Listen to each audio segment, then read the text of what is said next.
Salut les pintouilleurs, bienvenue sur cette nouvelle vidéo exclusive Patreon. Aujourd'hui, on se retrouve pour parler des petits mots MAUX qui ont tendance à pourrir un petit peu la vie des peintres, à savoir les auréoles, primo, les coups de pinceau, les taches, les trucs comme ça qui ont tendance à se former sans vraiment qu'on comprenne pourquoi. On les découvre souvent aussi après séchage et on est bien embêté. Donc je vous propose aujourd'hui de revoir en détail comment ces petits soucis apparaissent, pourquoi ils apparaissent et comment on peut les éviter. C'est de nouveau une vidéo qui va être un petit peu longue parce qu'il y a beaucoup de choses à voir ensemble. Alors je sais une fois de plus que je pourrais pas être 100% exhaustif, mais je vais quand même tenter de vous en dire le plus possible pour être le plus utile possible. Qui dit longue vidéo dit parfois navigation un peu laborieuse, donc je vais reprendre l'idée de la dernière vidéo exclusive pour laquelle je vous avais renoté un timing dans la description. Je pense que c'était bien pratique, en tout cas j'ai eu des retours très positifs à ce sujet, donc rebelote. Donc dans un premier temps, on va voir ensemble les coups de pinceau. Dans un second temps, on verra plutôt les taches, et à la fin, on verra les auréoles. Alors évidemment, je vous conseille de regarder tous ces soucis parce qu'il y aura forcément, c'est jamais c'est jamais tranché comme ça sur une figurine. On n'a jamais une figurine avec que des coups de pinceau ou que des taches ou que des auréoles. On a souvent, quand on a un de ces soucis, c'est qu'on a un problème de dilution et de décharge du pinceau. Donc ça, c'est quelque chose que je vais évoquer dans toutes les sous-sections, dans les 3 sous-sections. Donc évidemment, regardez bien tout, et puis quand vous aurez une idée un peu plus globale de ce que j'explique et du contenu de chaque sous-section, vous pourrez la retrouver facilement grâce au timing. Pour aborder la question des coups de pinceau, je suis parti sur le pire cauchemar du peintre, une surface sans aucune texture, toute plate, sans aucune arête où on peut faire fuir la peinture, un truc comme ça. Ça vraiment c'est l'enfer, donc vous rencontrerez pas souvent ce genre de configuration dans votre vie de peintre, mais si vous arrivez à maîtriser toutes les techniques sur un truc plat comme ça, vous êtes bien paré, vous n'aurez plus jamais d'ennui. Donc c'est simplement un bout de carte plastique que j'ai sous-couché avec du Corax White, sur lequel on va pouvoir faire du coup plein d'essais. Alors, je vais déjà là faire et vous montrer ce qu'il ne faut pas faire. Je pense que vous le faites pas. En tout cas, non, je pense que ici, vous avez déjà tous des notions de dilution qui vous dictent le bon sens et qui vous disent de surtout pas utiliser de la peinture directement en sortie de pot. Maintenant, je vais quand même vous montrer ce que ça fait si vous l'avez jamais vu, parce que pour le coup, je le vois encore très souvent pendant les soirées peinture. Et perso, à chaque fois, je frôle la WC tellement c'est flippant. Donc là, j'ai juste pris du Mechanicus Standard Grey. Vous le voyez, il est là, je dilue pas, je le pose. Et encore, je m'applique un peu en le posant, je le tire, j'essaye de faire quand même quelque chose de propre. Hop. Ah, Valérie Damido, je tire mes angles, je tire les bordures, et je maroufle, et je maroufle. Voilà, j'ai essayé de faire un truc homogène. Ça même être pas super moche. Je me suis même trop appliqué. On va quand même mettre un coup de sèche-cheveux, voir ce que ça donne. Même en m'appliquant, vous voyez, j'ai quand même des belles traces bien dégoûtantes. Je vais quand même, allez, pousser le contre-exemple et me faire l'avocat du diable jusqu'à la fin. Je vais mettre une deuxième couche croisée pour bien vous montrer qu'il n'y a pas de miracle quand on dilue pas. C'est caca.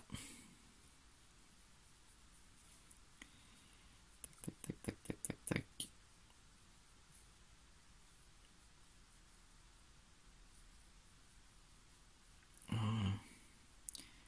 Ouais, franchement, j'aurais pu faire pire que ça. Là, je suis assez soft. Même après 2 passages, c'est vraiment crado. Et là, il n'y a pas de miracle, on peut pas faire grand chose de plus. Alors pourquoi c'est crado? Tout simplement parce que quand je pose ma peinture non diluée, quand elle est vraiment épaisse, j'en pose là par exemple, ça va faire une sorte de pâté. J'en pose à côté, ça me fait un nouveau pâté. J'en repose, ça me fait un pâté. En fait, la peinture n'est pas assez fluide, les transitions vont pas se lisser d'elles-mêmes. L'avantage de la dilution, c'est que ça va permettre de lisser les transitions. En fait, vous voyez, vous allez avoir un tas de peinture, un tas de peinture, un tas de peinture, et quand la peinture est diluée, hop, en fait, entre les transitions, ça va venir se lisser tout seul. Tout seul entre guillemets, c'est pas miraculeux non plus.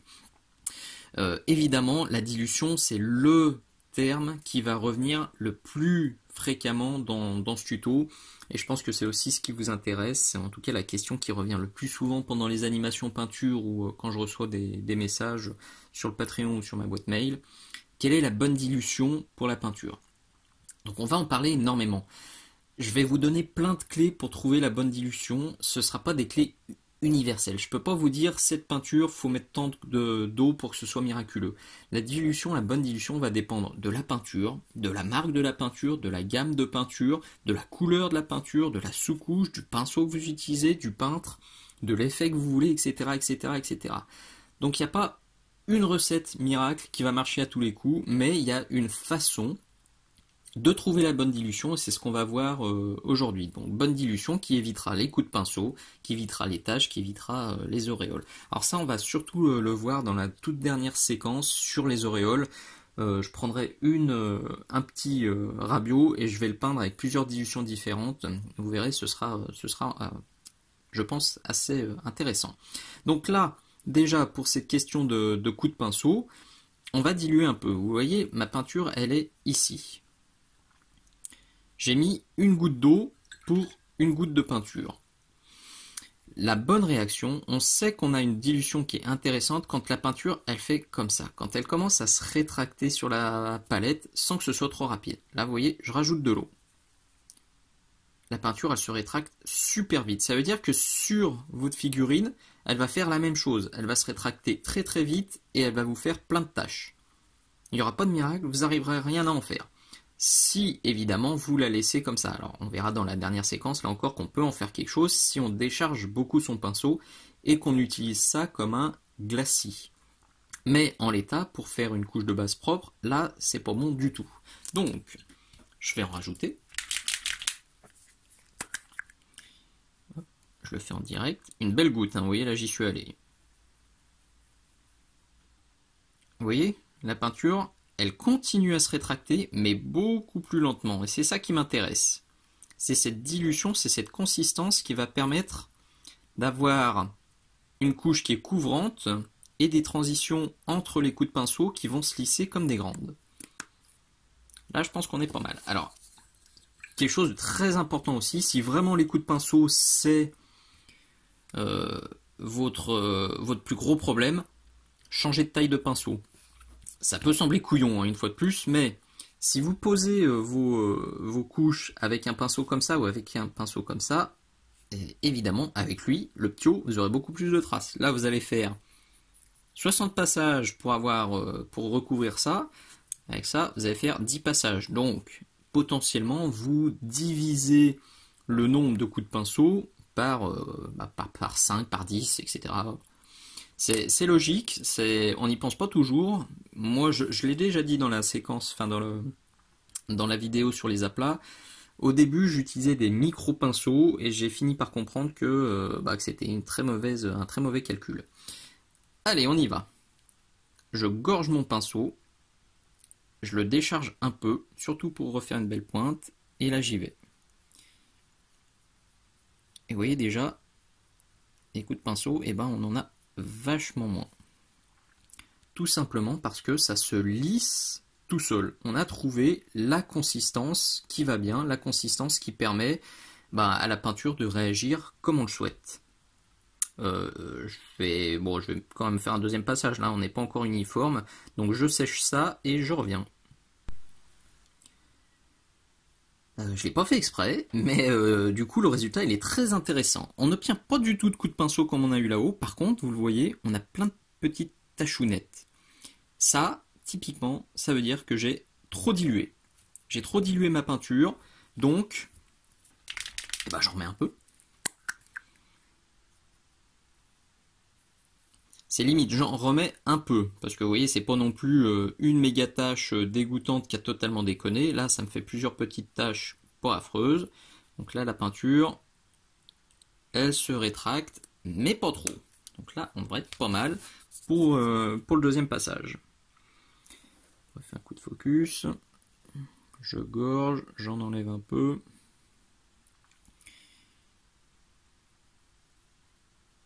Vous le voyez aussi, je passe un coup et je repasse sur la transition. En fait, vous voyez, à chaque fois, je chope le bord. Là, je chope le bord qui a été peint. Ceux qui ont l'habitude de faire la tondeuse savent de quoi je parle. On chope le bord pour avoir une pelouse bien homogène. Bah là, c'est la même chose. Quand on fait de la peinture, on récupère le bord à chaque fois pour avoir quelque chose de bien. Et là, déjà, deuxième passage, on est vachement mieux. On est bien, mais on n'est pas encore parfait. Et du coup, là, bah, il faut une troisième couche. Perso, ça me choque pas du tout. Très souvent, je fais 3 couches sur mes figurines. Même si on est tous un petit peu fixés sur 2 couches fines parce qu'on a tous, je pense, regardé des tutos de Warhammer TV. Mais c'est pareil, c'est pas non plus la règle qu'on n'a pas le droit de transgresser, la règle universelle. Enfin, l'Inquisition va pas venir vous taper si vous avez fait 3 ou 4 couches. Moi, très souvent, je fais 3 ou 4 couches et ça me choque pas, surtout sur une surface plate comme ça. Donc je vais en mettre une troisième couche, croisée, et là cette fois on devrait être bon, même dilution. Hop. Et cette fois je la croise bien, je vais même partir de là-haut pour vraiment croiser au maximum. Parce que évidemment, pourquoi je fais ça, je l'explique bien. Là j'ai mis ma peinture au début, là j'ai blindé mon pinceau. Et au fur et à mesure que je me suis dirigé par là-bas, bah évidemment j'avais moins de peinture et c'est pour ça que vraiment on voit que là il y a de moins en moins de peinture. Donc plutôt que de refaire encore un passage où là je vais mettre beaucoup de peinture et là pas beaucoup, bah, je suis un peu malin et je fais l'inverse. Comme ça je vais commencer par le bas où il n'y a pas beaucoup de peinture et je finirai là-haut où il y en a assez. Hop. Malinx le lynx, comme dirait l'autre. Donc là j'y vais. Voilà. Et j'en ai remis un peu, et ben je la trouve trop épaisse, ça fait des coups de pinceau, ça me plaît pas. Donc je rectifie tout de suite le tir. Tac, tac, tac, tac, tac. Pareil, quand ça fait des bulles, souvent c'est que c'est un peu trop épais. Bon, ça devrait être pas mal au final. Allez, coup de sèche-cheveux, cette fois ça devrait être bon. Bon, vous admettrez que là, c'est quand même 10 000 fois mieux qu'au-dessus, même si c'est pas encore totalement parfait. Quand on regarde bien, on voit encore quelques petites traces de pinceau.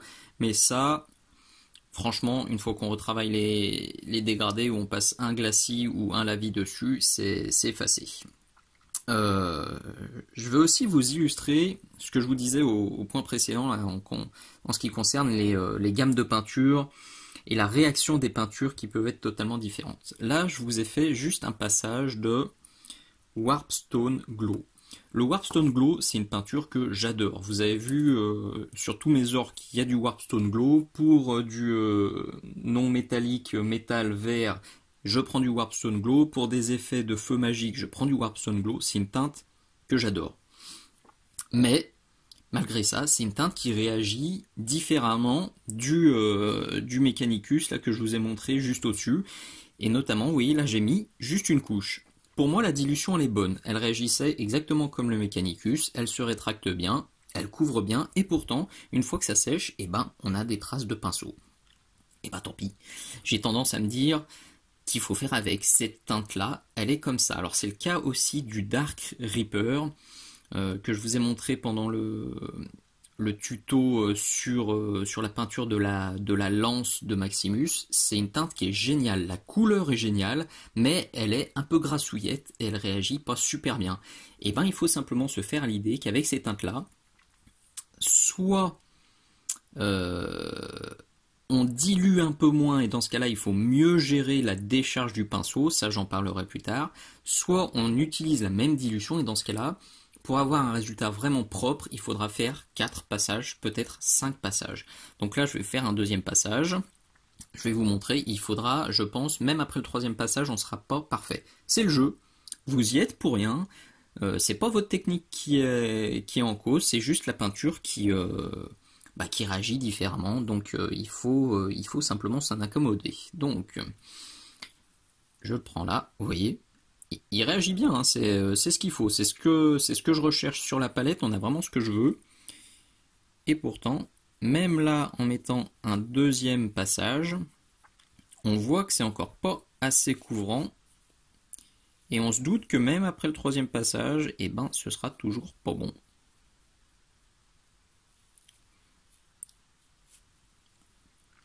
Voilà, je pense que vous avez compris l'idée.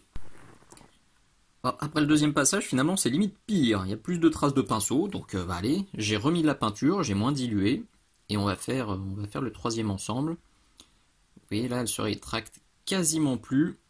Pour moi, là, c'est pas assez dilué, mais avec cette teinte-là, on n'a pas bien le choix. Il faut faire comme ça. Et du coup, c'est sûr que faire un char ou une grande surface plate avec cette teinte-là, ce serait peut-être juste une très mauvaise idée. Il faudrait peut-être faire autrement. Donc là, j'ai bien nettoyé mon pinceau. Je gorge. Ouais. Voyons. Là, on commence à être pas trop mal.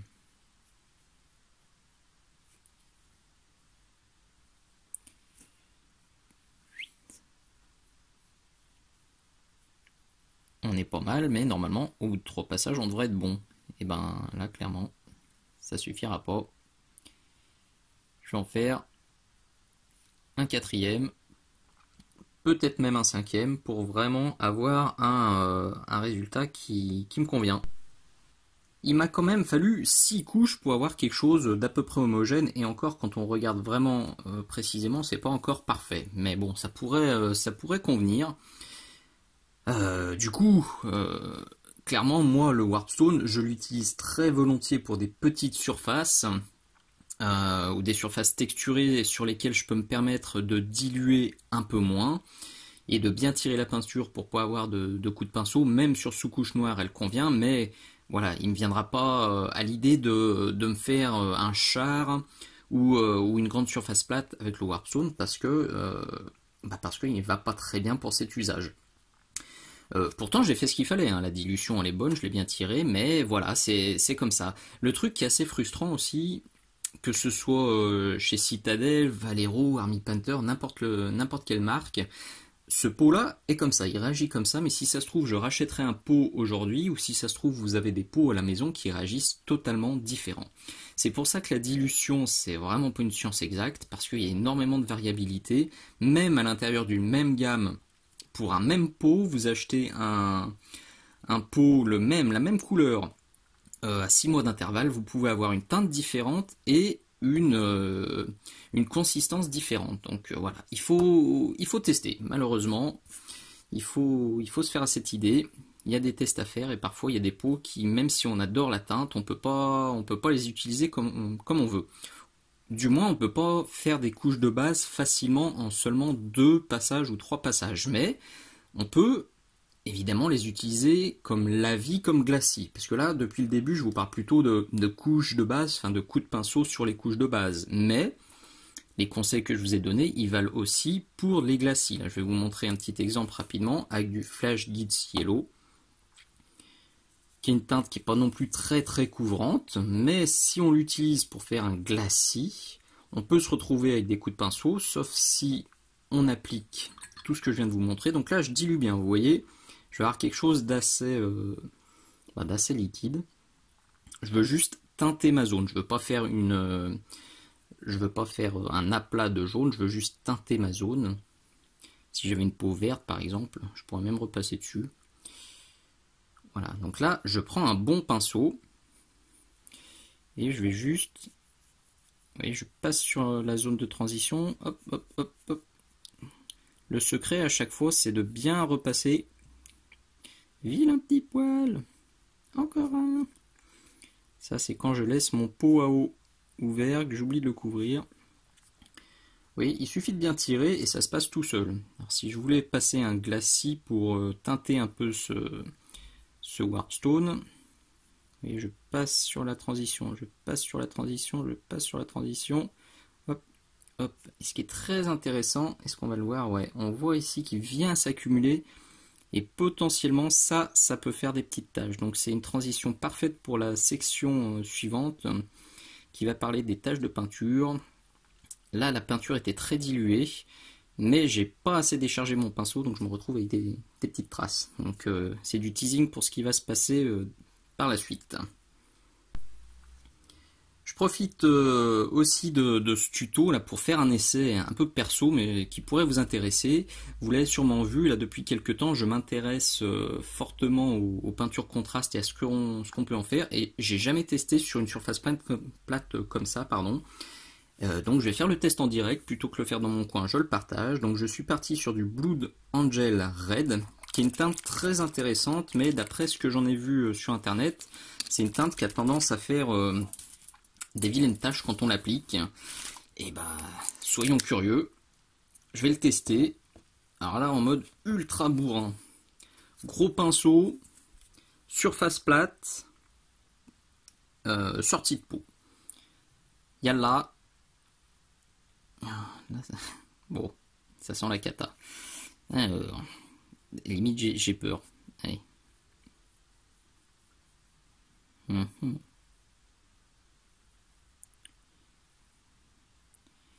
La dilution est pas inintéressante, mais c'est vrai que du coup ça a tendance à vraiment couler. Alors, je sais qu'une fois que c'est posé, c'est très déconseillé de retoucher. Donc je vais voir, est-ce que je peux en absorber un peu là ici, parce qu'il y en a trop. Ouais, non. Ah, c'est confirmé, hein. Une fois que c'est posé, il faut faire avec ce qu'il y a. Donc là, clairement, ça marche pas bien. On a des belles taches. Marquez, c'est une transition parfaite pour la suite de cette vidéo. Comment éviter les taches? Bon, là, vraiment, c'était un test un peu débilos. Je savais que ça marcherait probablement pas. C'est quand même intéressant de voir qu'on a, là où ça a bien fonctionné, quand même une couche d'aplat qui est vraiment propre en un seul passage. Là, elle s'est juste accumulée, mais si j'avais mieux tiré ma peinture, je pense que j'aurais pu en faire quelque chose de sympa. Donc ça, de toute façon, je vais le creuser dans les tutos à venir, parce que ces peintures, elles titillent méchamment ma curiosité. Donc pour conclure sur ces histoires de coups de pinceau, les astuces à bien retenir: 1.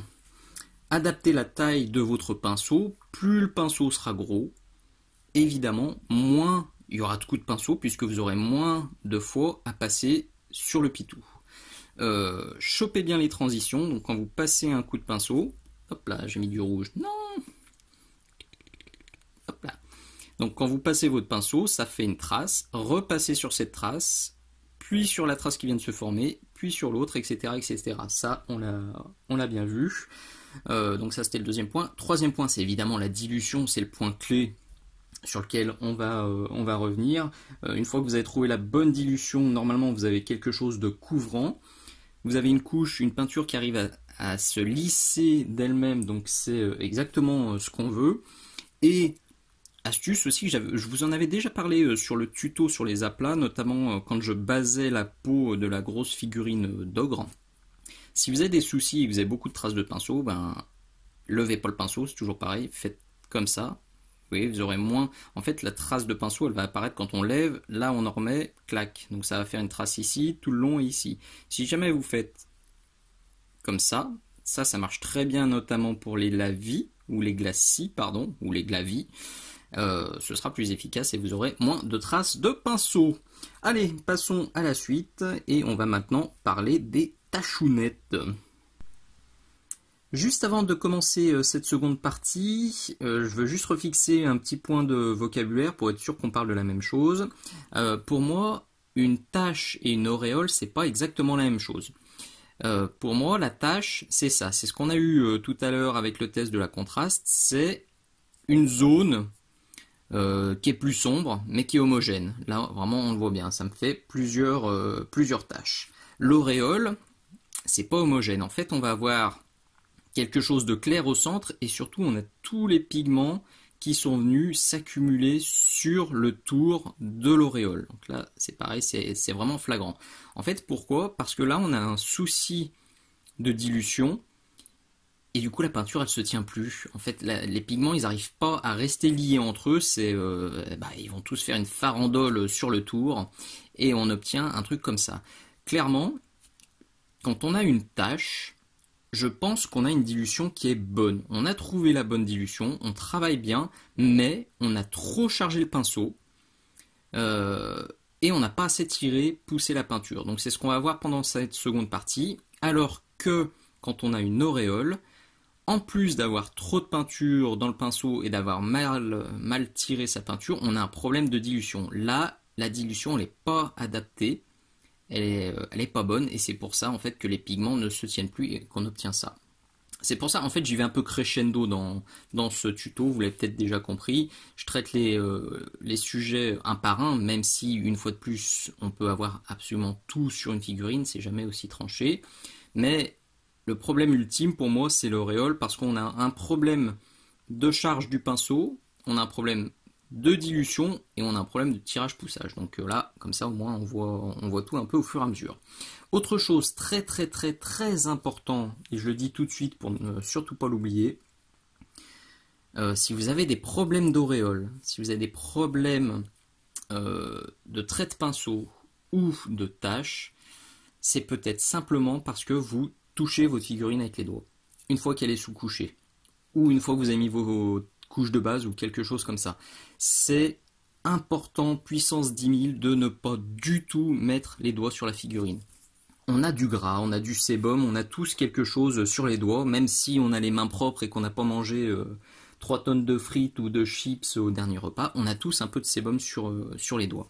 Quand on va mettre, si on touche sa figurine, qu'on la frotte, on va mettre une partie de ce gras sur la figurine, et forcément, derrière, on a beaucoup plus de chances d'avoir des auréoles, des taches et des trucs qui font, qui réagissent très bizarrement. Donc là, je vous encourage vraiment à mettre toutes vos figurines sur un carton avec de la pâte à fixe, sur un vieux pot de peinture, sur une poignée dédiée. Mais vraiment, une fois que la sous-couche est faite, et une fois que vos couches de base sont faites, ne touchez plus du tout la figurine avec les doigts. Pour la suite, on va utiliser cette figurine issue du jeu Mythic Battle Panthéon. Ça vous parlera peut-être un peu plus que ma baguette de carte plastique, mais pour le coup, pour faire des essais, cette baguette, franchement, ça a été, je trouve que ça a été assez parlant. Donc j'espère que ça vous aura plu et que ça vous aura inspiré. Si vous avez des petits bouts comme ça qui traînent à la maison, vraiment pour faire des essais, c'est idéal parce que ça pardonne vraiment pas. Parce que tout ce que je vous ai montré là, je l'aurais fait sur une surface beaucoup plus texturée, ça aurait été totalement différent, ça aurait été beaucoup plus facile pour moi. Là j'ai choisi la difficulté, et choisir la difficulté parfois ça permet de bien comprendre vraiment ce qui déconne. Sur ce géant, qu'est-ce qu'on va faire? Donc, dans un premier temps, je vais vous montrer comment les tâches elles arrivent. Alors j'ai fait une bêtise là, je me rends compte que là, vous voyez, tout là-bas au fond, il y a une tache de peinture, enfin il y a une goutte de peinture. Mais elle est pas à l'écran, donc pour vous parler de dilution, c'est pas bien pratique. Donc là, je vais prendre quelques secondes, hop là, j'en remets. C'est du Moonfang Brown. Je vais vous montrer comment elles apparaissent, les taches, en faisant un peu ce qu'il faut pas faire, une fois de plus. Donc là, il est pur, je vais juste mettre une goutte de peinture. Une goutte d'eau, pardon.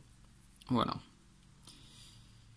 Donc là, clairement, si on voulait faire un lavis ou un glacis, je trouve que c'est pas assez dilué. On va quand même le faire. Oh, encore que c'est pas...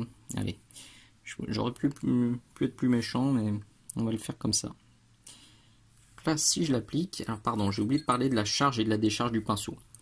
Donc je vais vraiment être extrême une fois de plus. Je vais prendre ça et je vais pas décharger le pinceau, alors que tout à l'heure je l'ai fait par pur réflexe. Donc ça, si je l'utilise sans passer par mon papier absorbant, j'en mets beaucoup. Et là, je suis bien embêté. Vous voyez, je la tire en fait, mais ça me fait toujours une démarcation qui va pas, qui va m'embêter. J'ai beau repasser, partir un peu plus loin, ça fonctionne pas. Ça peut pas fonctionner puisque j'ai toujours autant de peinture. Donc là, il faut vraiment passer sur le sopalin, bien décharger. Et c'est là, avec mon pinceau qui est moins chargé, que je vais réussir à faire des transitions plus douces. Et évidemment, plus on le fait vite, moins c'est risqué, parce que là on a une démarcation qui est déjà apparue, tout simplement parce que j'ai un peu traînassé. Donc là on le décharge encore. J'ai refait la pointe dans la bouche pour qu'elle soit bien propre. Et on repart. Vous voyez, c'est encore pas catastrophique. Bon, il y a des trucs qui sont pas beaux parce que j'ai laissé sécher, mais encore que on n'est pas si mal. Là, je viens vraiment de rincer totalement le pinceau pour venir faire un truc comme ça et illustrer encore quelque chose qu'il ne faut pas faire. Je suis content parce que ça a bien marché. Je le vois très souvent pendant les animations, pendant les cours. Les peintres ont tendance à en mettre un peu. Ils tirent, ils nettoient, ils tirent, ils nettoient, ils tirent, ils nettoient, ils tirent, ils nettoient. Et en fait, ils font ça 75 fois. Et au bout d'un moment, on finit par faire des trucs un peu dégueulasses comme ça, là. Parce que la peinture qui est là, elle était bien pépère, elle s'était installée. En fait, je viens lui remettre un coup dessus. Et bah, elle est pas contente. Vous voyez, là, on le voit bien. Sur la petite crête. Là, la peinture, elle s'était bien installée. Je suis venu la tirer. Donc, je me fais une tache qui est claire, là, en plein milieu de mon dégradé foncé. On le voit là aussi. Alors là, pour le coup, cette démarcation, c'est parce que ça a séché. Mais là, on le voit aussi, en fait. Là, ça... Enfin, la couleur a été bonne et je suis revenu tirer par-dessus. Et du coup, bah, j'en ai accumulé ici. Et ça, c'est quelque chose qu'il faut se forcer à plus faire. Il faut mettre sa couche, la tirer et lui ficher la paix. Parfois on a un petit truc qui a déconné, parfois il y a un petit truc qui nous plaît pas, tant pis, laissez sécher et ce sera plus facile de rattraper une petite auréole ou une petite tache ou un petit machin qui a caté, plutôt que vous vous énerviez à repasser 50 fois dessus, ça se rattrapera pas et en plus vous allez bousiller tout ce que vous avez fait. Donc là clairement, le geste était pas mauvais. Sauf que je l'ai répété trop souvent, mais la dilution était pas bonne. Donc, on va rediluer et faire un deuxième essai. Donc, je reprends un peu d'eau. Petit aparté, j'avais pris un pinceau plus petit hein, pour cette partie. Là, je suis reparti sur mes DaVinci Maestro série 10, qui vont très bien. Donc là, une goutte de peinture. Vous voyez, la dilution, là, elle n'est pas du tout comme dans la première partie que je vous ai montré. Hein. Là, on a quelque chose qui se rétracte beaucoup plus vite et je vois, en transparence, je vois le papier, enfin mon éponge bleue qui est en dessous et je vois le papier sulfurisé qui fait ma palette humide. Donc là, je vais faire totalement différemment. Ah, note importante aussi, quand vous avez des soucis de décharge du pinceau, humidifiez un peu votre sopalin. Vous voyez là, en fait... Parfois, je le fais pas toujours, mais quand je veux faire quelque chose de vraiment propre et que je veux vraiment m'appliquer, avant de commencer, j'humidifie un peu mon sopalin. Ça permet d'avoir plus de contrôle sur la charge et la décharge du pinceau, un peu comme si vous mettiez le pinceau en bouche. Le plus simple, c'est de mettre le pinceau en bouche, c'est vrai. Je l'ai beaucoup fait, j'essaye de le faire un petit peu moins, même si ouais, il n'y a aucune étude qui prouve que c'est pas très bon pour la santé. Je me doute que manger de la peinture, c'est pas vraiment fait pour, donc j'essaye de limiter. Donc maintenant, j'humidifie mon sopalin et j'arrive quand même à faire des trucs propres. Alors je continue quand même à mettre de temps en temps le pinceau en bouche, surtout quand je suis pressé et quand il y a un truc qui déconne. Mais si vous pouvez limiter, je pense que c'est pas plus mal. Donc, la bonne consistance, je pense qu'elle est là. Qu'est-ce que je lui peins? Hop là, je vais le caler. Hop, je refais le focus. Et on y va. Donc là, je décharge mon pinceau, j'en mets beaucoup moins. C'est pas idéal comme position.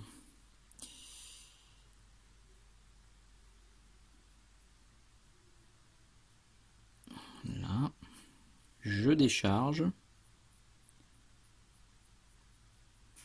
Je décharge. Là, je fais un dernier petit coup. Je l'ai mis dans la bouche. Et en fait, là, je vais juste soigner la transition. Je vais pas du tout toucher ce qui s'est passé plus loin. C'est un coup à refaire une bêtise. Donc là, hop là, juste le travail comme ça. Et voilà. Vous conviendrez que c'est un peu mieux que ce qui s'est passé en bas. Évidemment, là, c'est de l'illustration. C'est très moche ce que je suis en train de faire. Jamais de la vie, je viendrais mettre du Mournfang sur une sous-couche crème comme ça. C'est une très mauvaise idée, mais c'est pour que vous voyez bien la différence. Si j'avais pris un gris clair comme j'aurais dû le faire pour ombrer ce tissu, vous auriez moins vu. Donc là, c'est vraiment pour l'illustration. Donc je vais bien laisser sécher ça et puis je remettrai un deuxième coup. On se fait donc maintenant un deuxième passage. Alors, note aussi importante, c'est le tuto spécial note importante. Si vous séchez la figurine au sèche-cheveux, comme moi je le fais, laissez passer 30 secondes, 1 minute avant de repeindre. C'est une boulette que je fais encore super souvent quand je suis pressé, mais quand on met un coup de sèche-cheveux et qu'on repeint direct derrière, c'est un coup à faire des belles taches et des belles bêtises, parce que la surface est légèrement chaude, et du coup dès qu'on applique la peinture, bim, elle sèche immédiatement, et on peut plus la tirer, la pousser, on se retrouve avec des traces dégoûtantes. Donc faites super gaffe au sèche-cheveux, c'est super utile, c'est même indispensable pour pas perdre trop de temps, mais il faut penser à laisser sécher un peu. Donc là, j'en reprends, je gorge bien, je passe sur mon sopalin et je viens refaire le même geste. Donc là, j'insiste, ici, je décharge,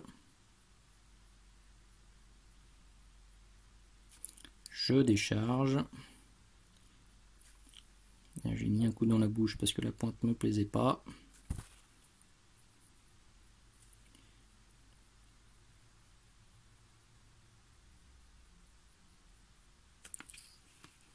Hop. Bon, il en manque un peu ici. Je sais pas pourquoi j'en ai pas mis ici.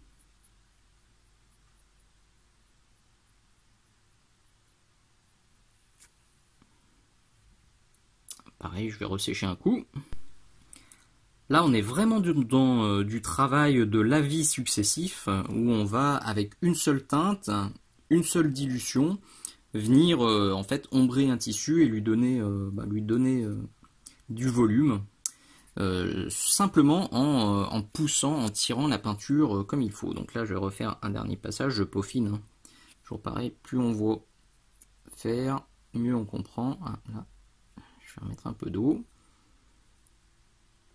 Ça m'a l'air pas mal. Donc là, je charge, j'en vire, et je vais me faire l'autre côté. Je décharge encore.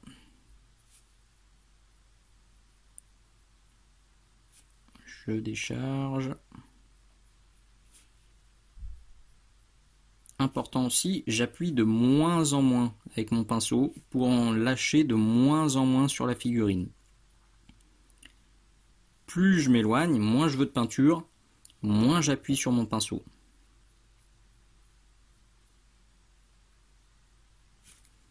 Hop là. Bon, évidemment, c'est pas parfait, faudrait faire ça encore 5-6 fois, mais je vais déjà vous montrer que là, je l'ai fait pour une teinte foncée, pour une teinte claire, c'est exactement la même chose. Là, c'est simplement du Raised Bone, puisque c'est la teinte de la sous-couche que j'avais utilisée sur Spitou. Donc là, on a la dilution qui nous convient. On est là. C'est à peu près une goutte de peinture pour 2 gouttes d'eau. Et on vient tirer inversement, donc là, là-haut, voilà, j'en retire, et je descends,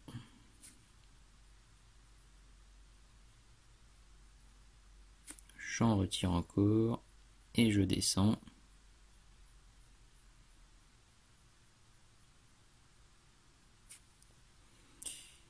là aussi,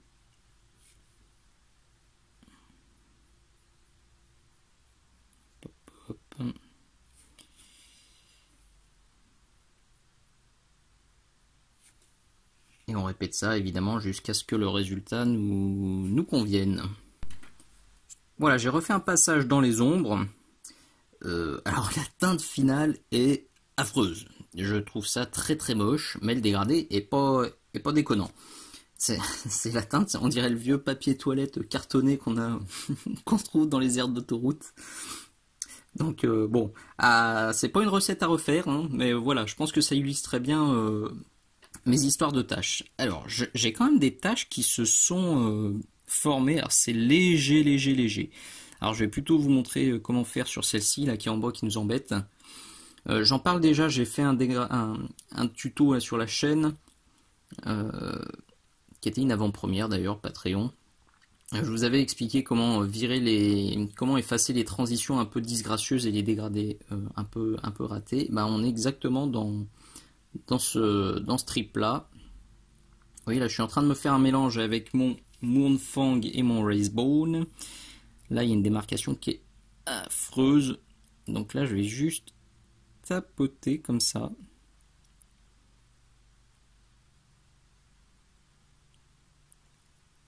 Et c'est la magie. Appuie la tâche.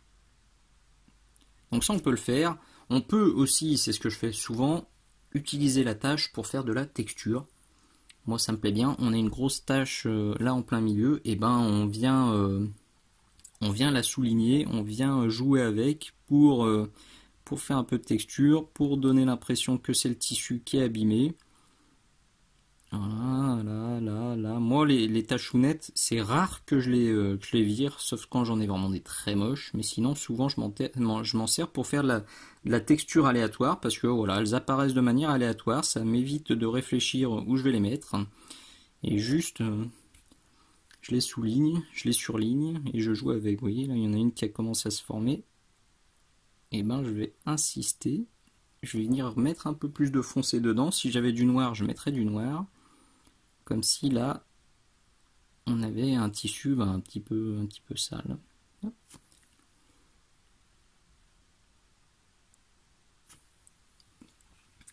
Voilà ce beau pagne en papier toilette.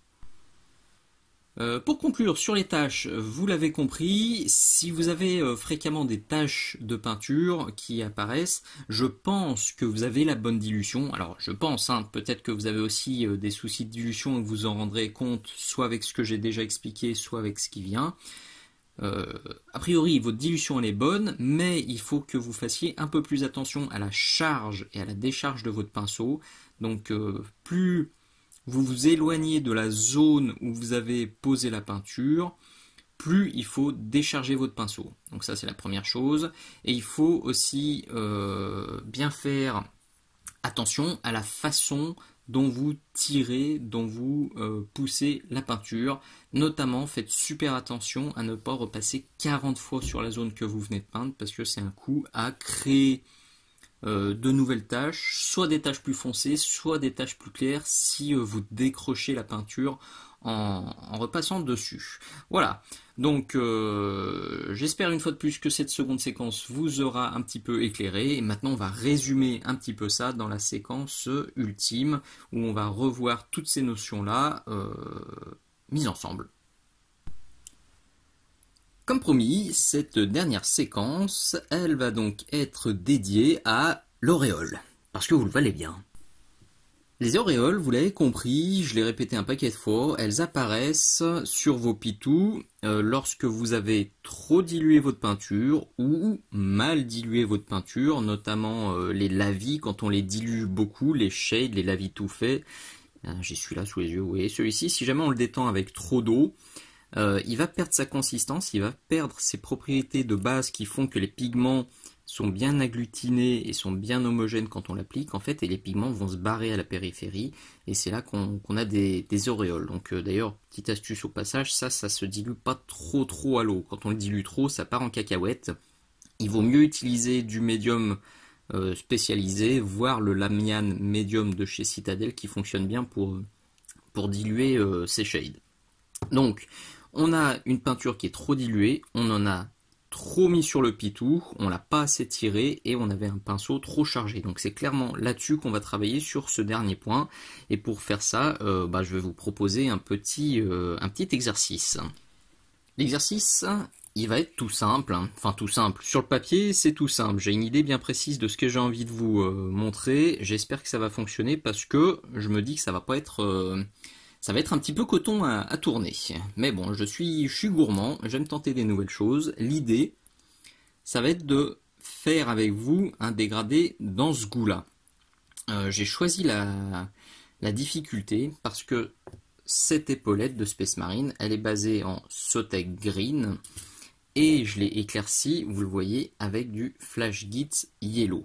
L'idée et l'objectif, c'est de vous montrer que quand on arrive à bien gérer la dilution de sa peinture, quand on arrive à bien la tirer, quand on arrive à bien gérer la charge et la décharge de son pinceau, on arrive à faire apparaître en transparence une couche de vert puisque bleu plus jaune ça donne vert. Là, juste en faisant des voiles de jaune, euh, je vais faire apparaître du jaune en haut et du vert sur les zones intermédiaires. Quand vous arrivez à faire ça, c'est que vous avez tout compris à la dilution et que vous avez tout compris à la façon dont orienter la peinture sur votre pitou. Donc pour faire ça, on va le faire ensemble. Je vais vous proposer plusieurs dilutions. Un premier essai, une première série avec de la peinture absolument pas diluée, jusqu'à une quatrième série, je crois que c'est 3 ou 4 séries que j'ai prévues, où la peinture là sera vraiment très diluée. Donc vous allez voir que ça va se travailler très différemment et que les résultats sont très différents. Alors je sais que ces exercices c'est pas très, comment dire, c'est un peu laborieux à faire, c'est pas très engageant, on a un peu parfois l'impression de perdre son temps et d'être retourné à l'école, mais comme quand on apprend à manier l'aérographe et qu'on se fait des séries de points, de croix, comme quand on apprend à jouer de la musique et on fait ses gammes, ce petit exercice-là, si vous pouvez le refaire à la maison, vraiment, je pense que vous apprendrez beaucoup, beaucoup de choses.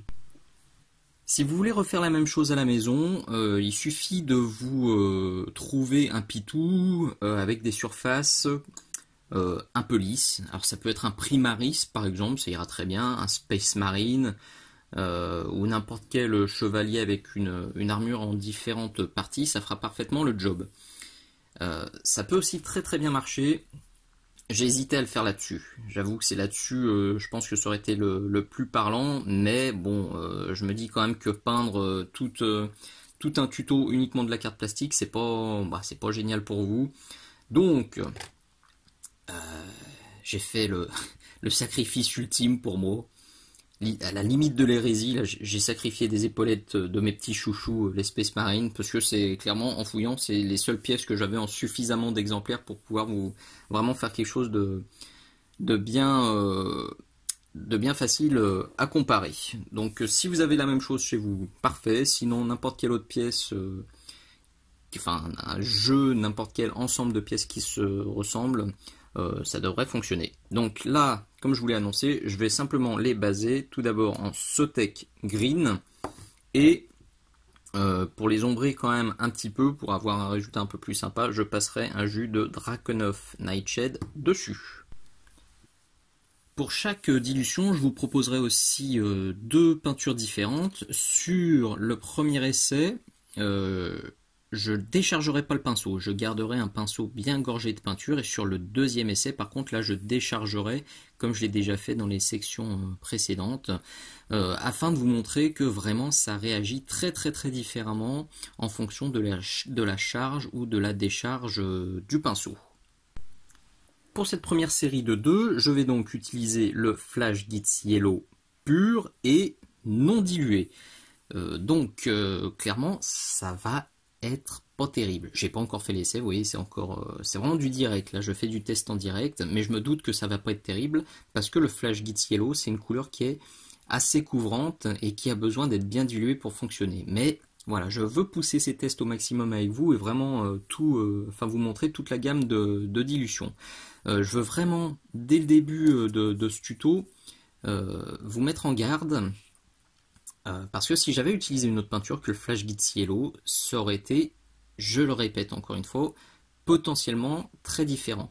Si j'avais pris une couleur qui était moins couvrante et qui déjà à la sortie du pot était plus diluée, tous les tests auraient été totalement différents. Si j'avais pris du Army Painter par exemple, ou du Scale 75, il y a certaines teintes qui couvrent vraiment très très peu, et bien évidemment vous vous doutez que même avec peu de dilution, ça aurait pu faire quelque chose de sympathique. Alors que là, je me doute que ça va vraiment pas être Jojo.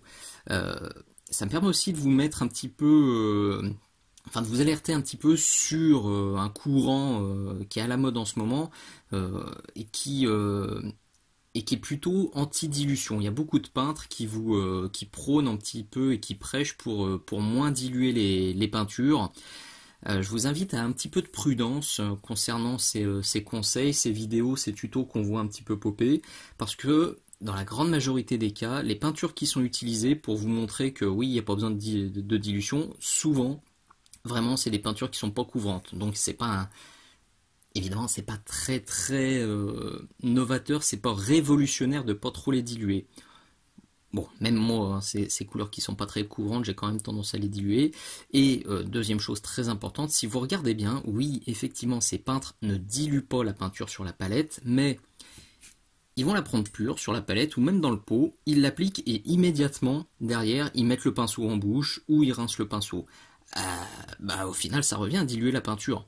Parce que si je mets pas d'eau sur la palette, mais que je mets de la salive immédiatement après avoir appliqué la peinture, je suis désolé, mais c'est de la dilution. C'est pas de la dilution à l'eau, c'est de la dilution à la salive.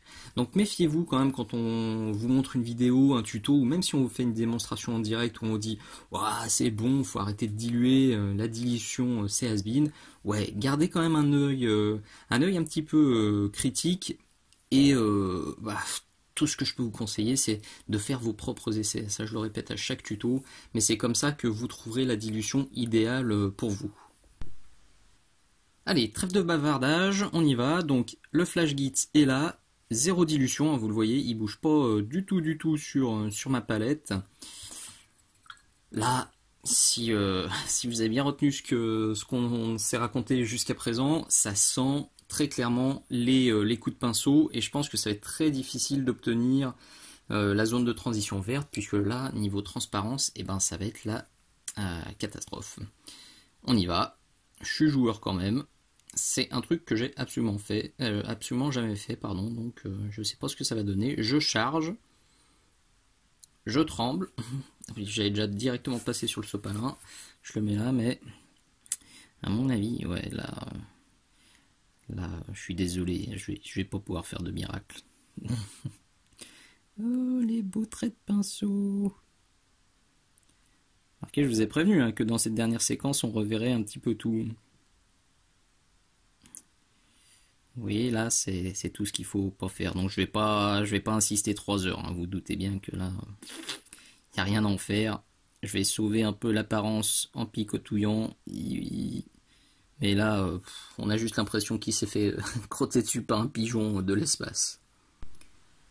J'y crois pas énormément, mais peut-être qu'en déchargeant au moins un peu le pinceau, on arrivera à faire un peu mieux.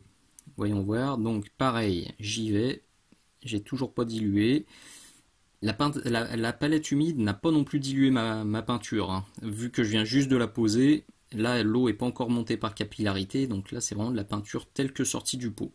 Donc là j'y vais et je décharge mon pinceau, voir si j'arrive à faire quelque chose de mieux. Je vais juste refaire le focus. Marquez, il faudrait mieux le laisser bien flou. Et là je vais juste effleurer. Alors on voit qu'on arrive quand même à faire apparaître un tout petit peu de vert.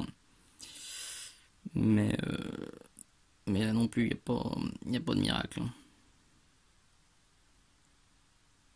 Il n'y a pas de miracle en fait parce qu'on peut pas du tout pousser et tirer la peinture, elle est trop épaisse. On peut pas jouer sur la peinture, on peut pas orienter le pigment, juste on le pose et puis on subit.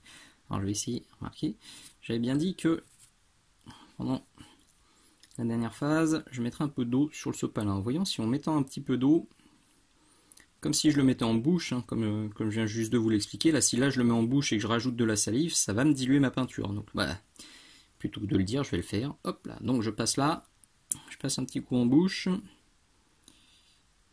Ouais, c'est mieux. La salive, c'est magique. Bon, c'est dégueu, mais c'est mieux. Là, je vais repasser un coup en bouche. Là, un peu sur le sopalin. Bon, je vais pas non plus y passer 3 heures. Ça fait des traces, ça fait des trucs dégoûtants. Il n'y a pas de miracle de toute façon. C'était prévu. Mais vous voyez déjà que là, on arrive quand même à faire apparaître un petit peu de vert. Donc on arrive quand même à retrouver une certaine transparence dans la peinture qui peut être intéressante. Donc si j'avais eu de base en sortie de pot une peinture qui était un peu plus diluée, ouais, j'aurais quand même peut-être pu en faire quelque chose. Là je l'ai repassé dans la bouche. Ouais, allez. Ne perdons pas de temps sur cette première étape qui est plutôt qui sert de témoin en fait pour bien vous montrer en gros ce qu'il faut pas franchement faire. Deuxième essai, ma peinture, elle est là. J'ai mis une goutte de peinture et une goutte d'eau. Donc là, on y va. Première séquence, j'y vais sans décharger le pinceau. Donc là, ça va être la fête à l'auréole. J'ai le réflexe tout de suite, je voulais passer direct sur le sopalin. Allez, on y va, mon Dieu.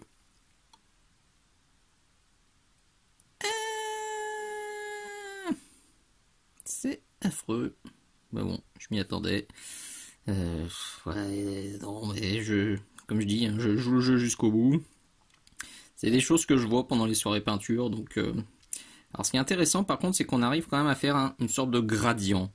Là où j'arrive à en accumuler plus, et encore, vous voyez, là, ça vient se couler ici. Là, j'ai du vert qui apparaît. Là, ça coule aussi. Donc, c'est une catastrophe, quoi.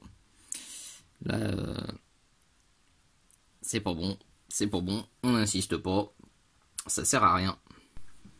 Par contre, en gérant bien la charge du pinceau, avec cette dilution-là, donc 50-50, on devrait pouvoir faire quelque chose. Donc pareil, je gorge, par contre, là, ça fait plaisir. Je viens décharger.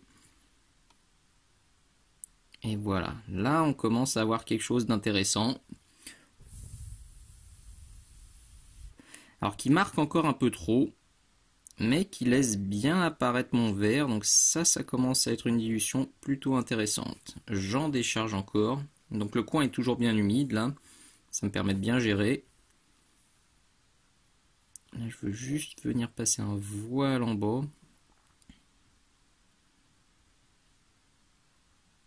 Là on est déjà vachement moins déconnant. Là j'ai déchargé encore et j'ai passé en bouche pour refaire la pointe.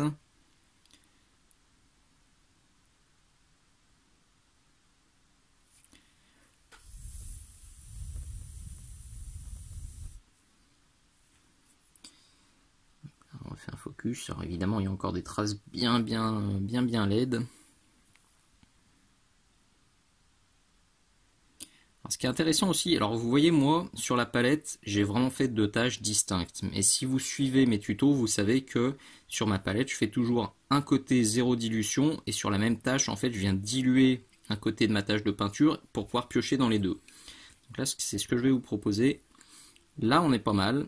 Là, on n'est pas bien. Par contre, ça, ce coin-là qui n'est pas dilué, il reste intéressant pour venir marquer plus mon jaune sur le haut de mon épaulette.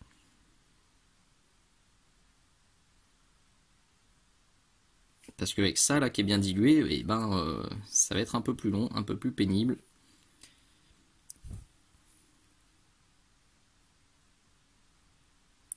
Bon, normalement il faut... là j'y vais un peu bourrin. Je laisse pas bien sécher, c'est pour ça, c'est ce que je vous disais tout à l'heure. Hein. En fait, j'arrête pas de repasser en haut, donc j'ai un truc qui se... Enfin, j'enlève la peinture au fur et à mesure parce qu'il a pas eu le temps de sécher.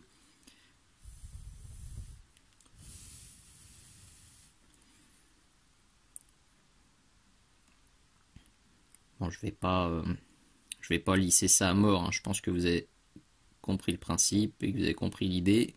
Rien que déjà avec une peinture diluée à 50%, si on arrive à bien gérer la charge, la décharge du pinceau, on commence à faire des trucs assez intéressants. On a quand même des traits de pinceau qui sont pas très joyeux. Donc ce qui tend à indiquer qu'avec une dilution un peu plus importante, on arriverait à faire quelque chose d'encore mieux. Ou en déchargeant encore plus, on arriverait à faire quelque chose d'encore mieux.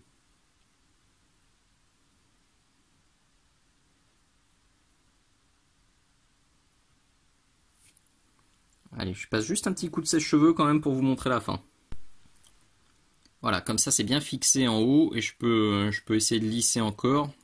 Alors, je dis bien, je peux essayer. Je pense que la dilution là n'est pas encore parfaite. On arrive à faire quelque chose, mais c'est pas avec cette dilution là que j'arriverai à faire un truc vraiment super méga clean. Mais on s'en rapproche. Vous voyez, dilué à 50-50, c'est pas une énorme dilution et pourtant, même sur une surface super lisse comme ça, on arrive à faire un truc qui est pas déconnant.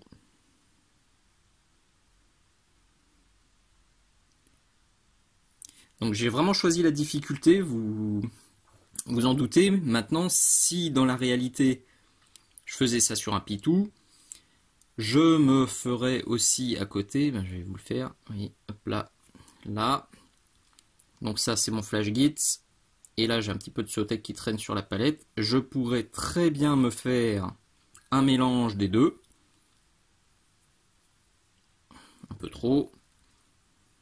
De manière à retrouver le vert que j'ai sur mes zones de transition. Et ce mélange qui est là, il pourrait parfaitement me servir à lisser un petit peu les transitions. Alors là, je dis un petit peu, mais j'ai été vraiment généreux.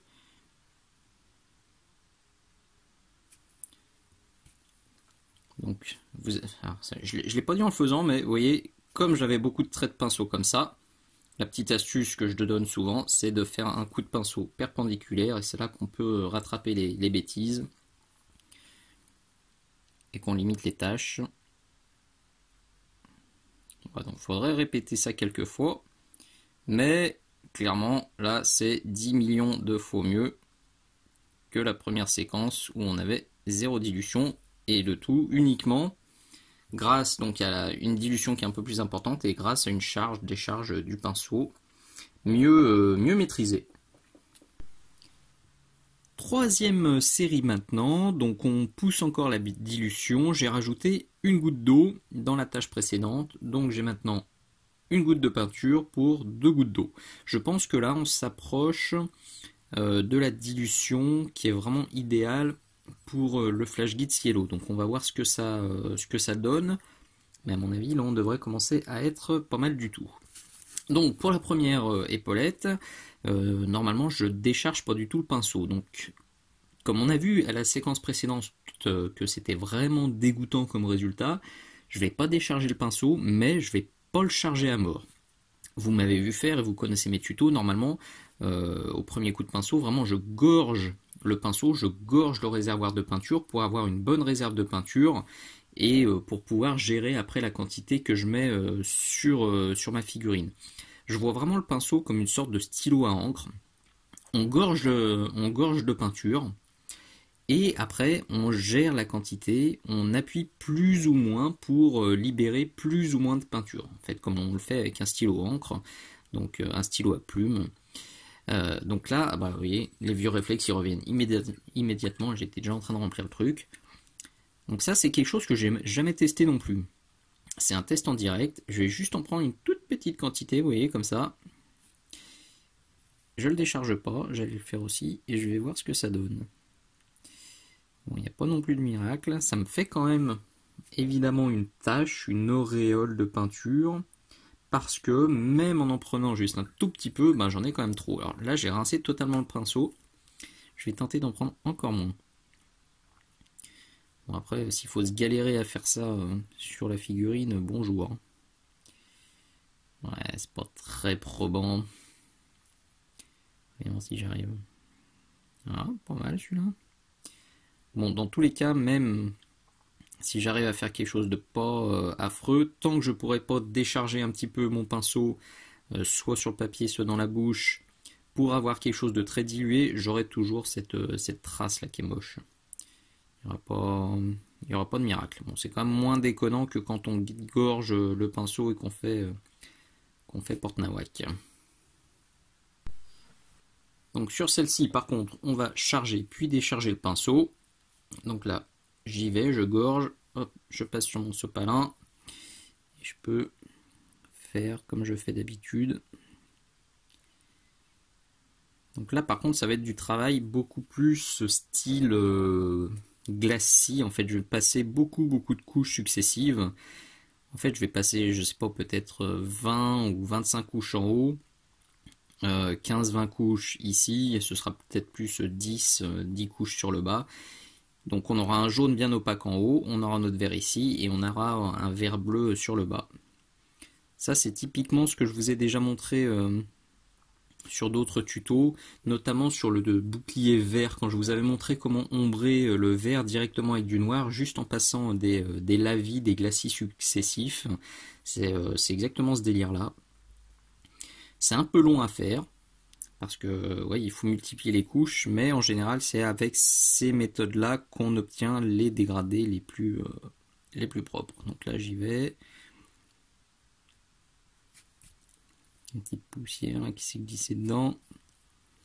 Je l'ai repassé en bouche. Bon, je dégrossis déjà un petit peu le volume. Le gros inconvénient, on l'a déjà vu à l'étape d'avant, c'est qu'il y a un temps de séchage là qui va être un peu plus important. Donc si je veux vraiment avoir quelque chose de joli, il va falloir que je passe plusieurs fois le sèche-cheveux, pardon, j'ai du mal. Donc je ferai peut-être 2-3 cuts quand même. Enfin, je ferai peut-être 2-3 coupures sur le tuto si je veux vraiment vous montrer jusqu'au bout ce que ça peut donner. Parce que si je prends pas le temps de faire sécher, ben je vais faire boulette sur boulette. Voilà, déjà là ça commence à bien définir le dégradé. Ça demande qu'à être affiné par plusieurs passages successifs. Allez, là je m'arrête déjà et je passe un coup de sèche-cheveux. Quand le premier passage est bien sec, j'obtiens ça. Donc il en faut évidemment encore moult. Un deuxième qui va faire comme ça. Puis un troisième, un quatrième, etc., etc. Vous avez compris, ça va être un peu long, mais au final, ça devrait être assez joli. Alors ça fait plusieurs fois qu'on voit un petit grain de jaune là, qui se balade sur l'épaulettes, hein, qui m'embête un peu, une sorte de poussière. Ça, typiquement, c'est parce que, je vais être tout à fait honnête avec vous, cette troisième séquence, je la tourne le lendemain de la séquence numéro 2. Donc j'ai réutilisé la même tâche de peinture, j'ai juste rajouté de l'eau. Le truc c'est que la peinture a un petit peu séché, on le voit bien là. On le voit sur le bord, elle a commencé à sécher et du coup il y a sûrement des petits grains de peinture sèche qui se baladent sur ma palette et c'est ça qui me fait des petits granulés. Donc là je vais pas insister 3 heures non plus. On le voit bien là, ça me fait un tout petit grain minuscule, bien pénible. Ça pour y virer, il n'y a pas de miracle, je vais me refaire une tache de peinture bien propre à côté plutôt que de risquer de tout foirer. Oui, il y en a un juste là. Je sais pas si on le verra bien à la caméra.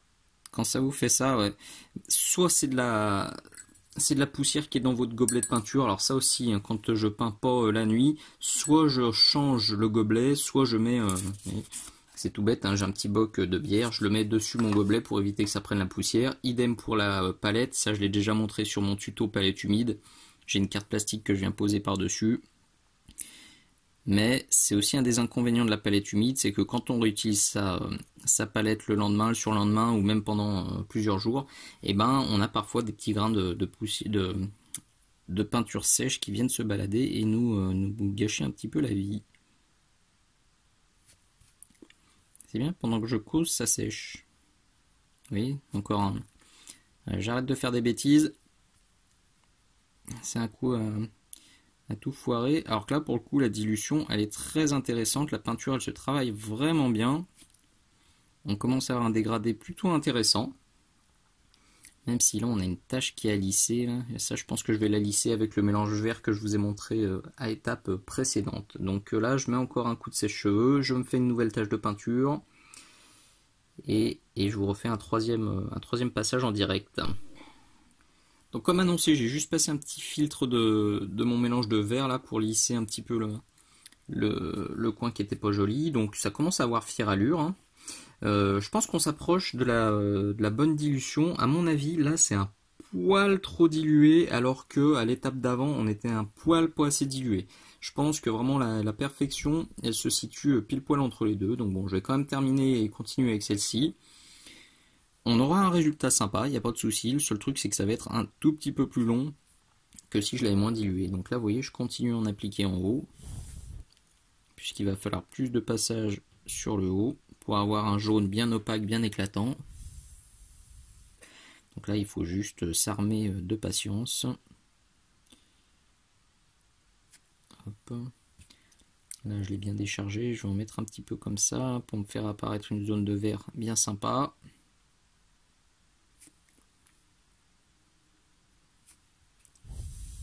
Si j'en mets trop vers le bas, j'ai aussi, pas très loin, encore de mon Sotek Green qui traîne par là. Hein. Oh, je suis bien flou là. Alors, donc le Sotek, on peut aussi très bien le retirer un peu comme ça sur le bas. m'étais repassé un coup de trait bleu foncé, mais bon. Là,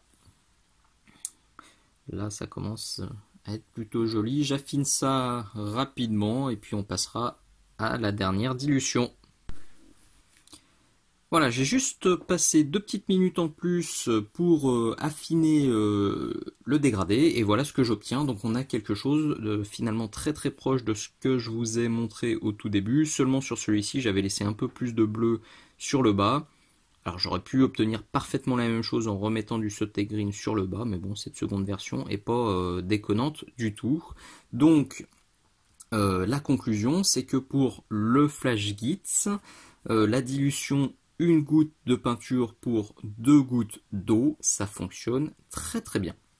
On peut avoir du dégradé propre, sans trait de pinceau, sans taches, sans auréoles, dès lors qu'on prend quand même la peine de bien décharger, puisque vous avez vu la séquence sans décharger était quand même vraiment pas jojo.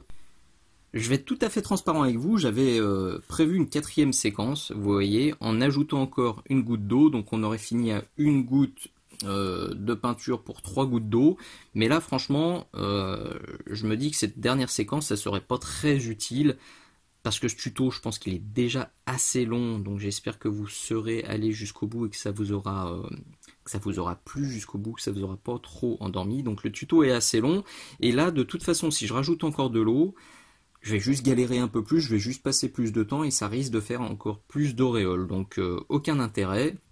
Dans la réalité, en tout cas, j'aurais obtenu ça, je me serais pas dit, tiens, et si je rajoutais encore un petit peu d'eau. Maintenant, je le répète encore une fois, peut-être pour la 15e fois dans ce tuto, ça c'est la dilution pour le Flash Git. Si j'avais une autre peinture qui en sortie de peau était plus épaisse, plus couvrante, plus consistante, etc., peut-être que la 4e séquence avec 1 goutte d'eau en plus aurait été utile, mais là pour le coup je pense que ça vaut pas le coup. Avant de conclure cette vidéo, je redis juste quelque chose d'important aussi.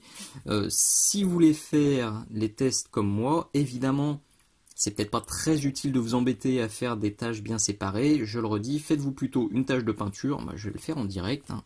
Comme ça, je préfère illustrer. Hop là. Voilà comment, moi, dans la réalité, je procéderai pour trouver la bonne dilution. Je mets ma tâche de peinture. Elle est là. Là, je suis allé chercher de l'eau. Vous voyez, sur la gauche, je vais tirer ma peinture. Donc, j'aurai quelque chose de plus dilué sur la gauche, très consistant sur la droite. Je piocherai là. Si c'est trop dilué, je piocherai au milieu. Si c'est trop dilué, je piocherai sur la droite, etc., etc. C'est comme ça qu'on peut faire des tests très rapides. On se lasse pas et puis on peut même faire des tests en direct sur le Pitou. Comme ça se passe super bien. Et puis on peut jongler avec les différentes dilutions. Du bien dilué sur le bas pour faire un dégradé nickel. Du moins dilué sur le haut pour faire une couleur opaque parfaite. Et on est content. Et nous voilà au bout de ce nouveau tuto qui a été bien long. Alors je n'ai pas encore compilé toutes les séquences, mais je pense que ce sera de loin la vidéo la plus longue que je vous ai proposée. J'espère que ça vous plaira quand même. Le sujet était vraiment complexe, donc je voulais donner le plus de détails possible et le plus de pistes possibles à explorer pour que vous compreniez pourquoi les taches, les coups de pinceau, les auréoles apparaissent et comment traiter le sujet et comment éviter ça. Et la question de la dilution, elle revient tellement souvent que je voulais que la dernière séquence, la séquence finale, elle soit vraiment longue et qu'elle soit vraiment, enfin que je rentre vraiment dans le détail et que je fasse pas trop de coupes pour que vraiment vous voyez comment je tire, comment je charge, décharge le pinceau, comment je gère ma dilution, etc., etc. Donc voilà, j'essaierai d'être un peu plus bref dans les prochains tutos. Alors je tease un petit peu, le mois prochain vous aurez droit à la peinture de ce métal non métallique doré. Puisque les votes ont tranché, que j'ai déjà le résultat. Donc ce sera plus court. Mais en tout cas pour cette vidéo, je pense que vous avez maintenant toutes les clés pour ne plus avoir de taches, pour ne plus avoir de coups de pinceau, pour ne plus avoir d'auréoles sur vos pitous et pour vraiment vous éclater et faire des dégradés qui vous plaisent tout simplement. Je vous remercie évidemment de nouveau du fond du cœur pour votre abonnement, pour votre soutien, pour vos petits mots sympas. Ça fait vraiment du bien, ça fait plaisir. Pour être tout à fait transparent, ma fille est née il y a 3 semaines, donc ceux qui sont passés par là se doutent que je suis pas au top de ma forme. Ça s'est peut-être aussi un petit peu senti dans ce tuto. Si c'est le cas, vraiment j'en suis désolé. Il y a peut-être un peu plus d'hésitation et de bafouillage que d'habitude. Je ferai plus attention et de toute façon, ça va aller mieux dans les semaines à venir. On espère. Non, on en est sûr. Donc vous inquiétez pas si ça a été un peu plus laborieux que d'habitude. Je reviendrai au top de ma forme très très vite. Merci beaucoup d'avoir regardé. Je vous dis à très bientôt. Ciao ciao.